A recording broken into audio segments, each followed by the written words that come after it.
नमस्कार मित्रांनो, मी महेश भोई, electrical engineer. 10वी नंतर अनेक विद्यार्थ्यांना एक प्रश्न पडतो, ITI करायचे की डिप्लोमा करायचे? चला सोप्या भाषेत समजून घेऊया. ITI म्हणजेच इंडस्ट्रियल ट्रेनिंग इन्स्टिट्यूट हा स्किल बेस्ड कोर्स आहे. यामध्ये प्रॅक्टिकल ट्रेनिंगवर भर दिला जातो. याचा कालावधी साधारणतः 1 ते 2 वर्ष असतो आणि फायदे कमी कालावधीत पूर्ण होतो. लवकर जॉब मिळण्याची शक्यता जास्त असते.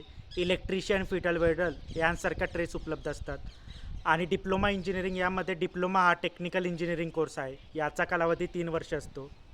इंज याचे फायदे बघायचे झाले तर इंजिनिअरिंगची पायाभूत मजनी, डिप्लोमानंतर थेट डिग्री इंजिनिअरिंगच्या सेकंड इयरला प्रवेश, सुपरवायझर इंजिनियर आणि टेक्निकल ऑफिसर सारख्या पदांसाठी संधी मिळते.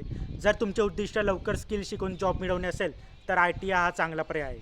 पण जर तुम्हाला इंजिनियर बनायचे असेल, पुढे डिग्री करायची असेल आणि मोठ्या करिअर ऑपॉर्च्युनिटीज मिळवायच्या असतील तर डिप्लोमा अधिक योग्य पर्याय आहे.